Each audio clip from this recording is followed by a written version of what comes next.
Upgrades.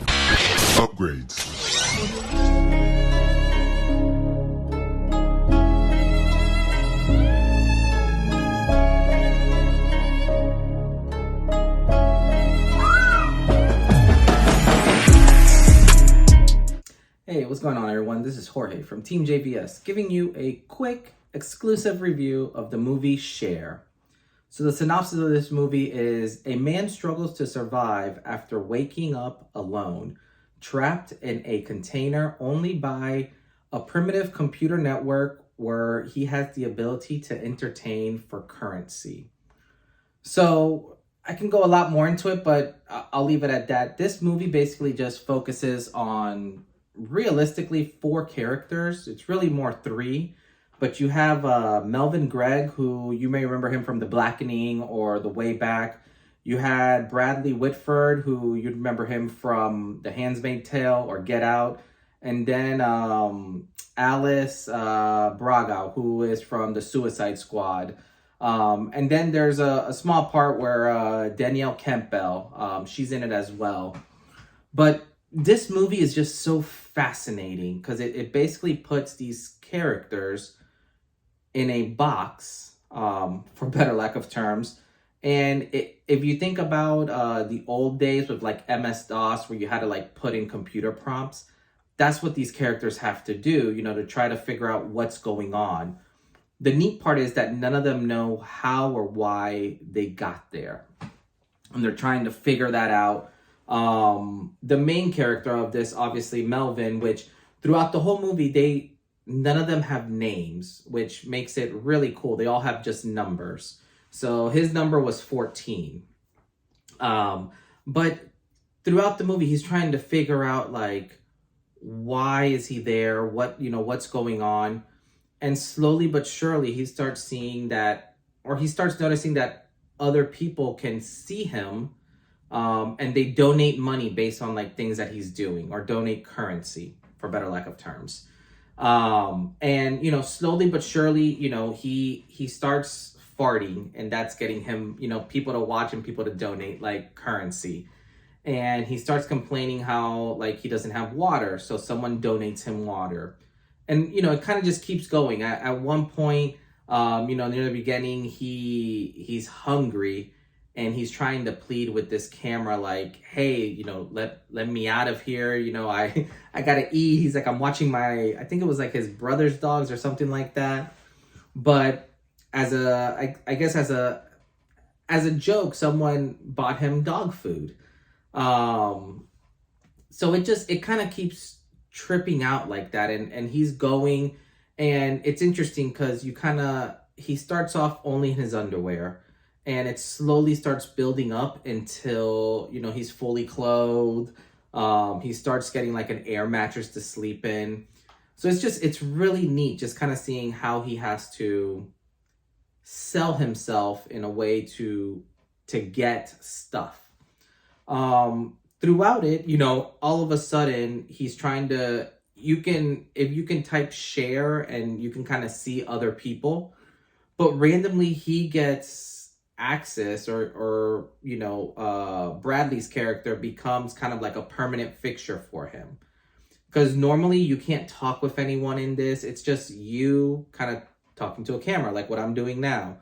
But then imagine like almost like a FaceTime where someone's in the corner and then you can talk with them, but then other people can still talk to you. So Bradley obviously has been here for, looking at the way his room was set up, he's been here for a while. And it's very unique because Bradley kind of understands the game and understands kind of like the gimmick of it. And he starts helping Melvin kind of figure out, I don't want to say his purpose, but just kind of figure out what he's trying to accomplish and what he's trying to gain.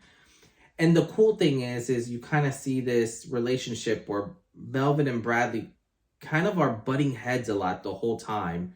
And it's very unique because they end up, it's almost like when you hang around someone you don't like long enough, you end up liking them. And the more you talk with them, the more you kind of can relate with them and kind of see that aspect of it. And him and Bradley start becoming really good friends in that sense, where Melvin is actually making a lot of currency, and he's able to donate some of that to Bradley because Bradley isn't doing too well health wise. Well, lo and behold, throughout all this, Melvin's starting to grow in popularity, obviously a lot. He's getting a good following.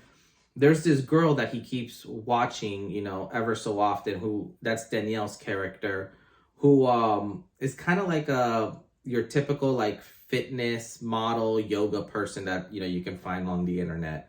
And he watches her, and every time he sees her, he donates 14, kind of like currency dollars, which is interesting.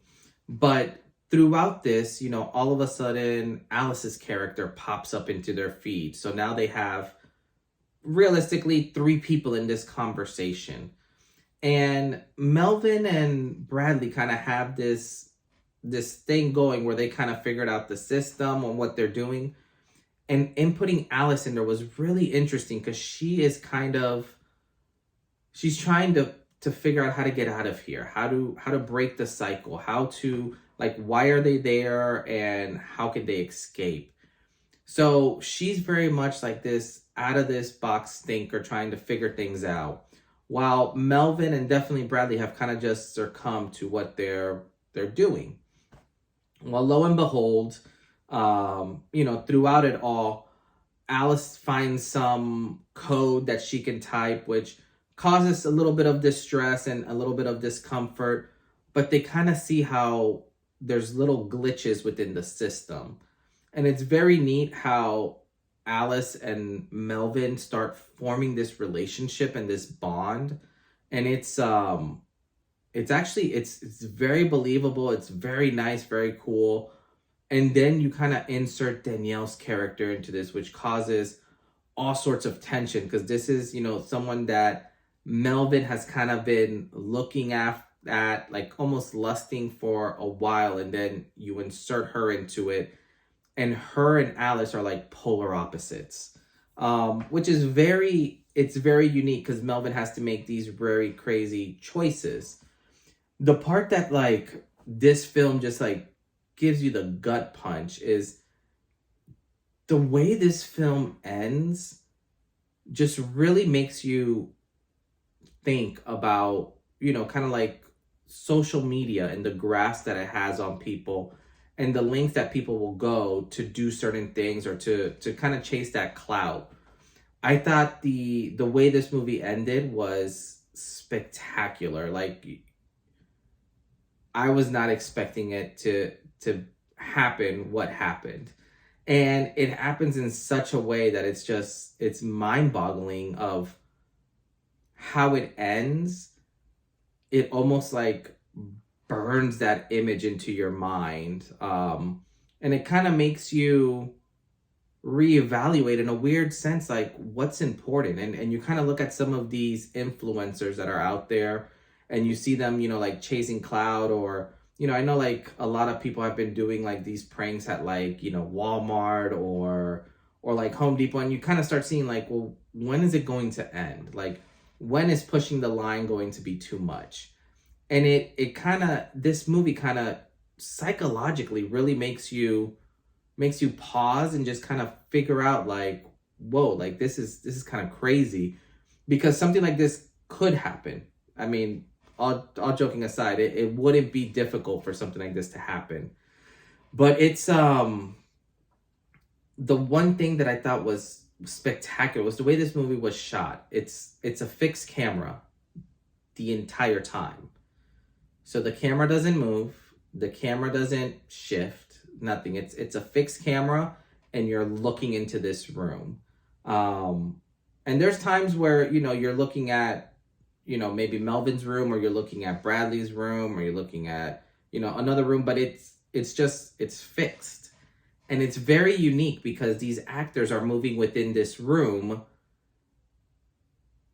And although it feels very claustrophobic at all times, like, because you're kind of seeing how small of a room these people are living in, it's fascinating just kind of seeing how remarkable this camera, makes this room looks. And how the actors kind of flowing around the room and working the room, how they can make it and sometimes make it seem so large, and then other times make it seem so small. And it's interesting, even the use of color and light in this in this movie, because there's some moments that are really cold and really dark and just like very moody scenes, and you see that and you feel it. And then there's other scenes that are just so bright and so amazing. The director in this movie just did a great job. Like I can't speak highly enough. I think right now this is probably one of like my sleeper hits of the year. After watching it, just the amount of thought I've put into this movie has just been phenomenal. So yeah, so I mean, if I had to rank this, scale from 1 to 10, I would highly rank this like a 9. Like this movie was just that good. I would strongly suggest watching it when it comes out. You will not be disappointed. It's that trippy of a movie. And it's one of those cool movies that after you watch it, you want to know what happens again and again and again. But other than that, did you guys see the movie? Are you guys going to see it? Definitely would recommend it. If you do, let me know what some of your favorite scenes were down below. But as always, like, subscribe, comment down below. And instead of my normal goodbye, I'll switch it up by going, ta-da! And if you watch the movie, you'll understand. Peace!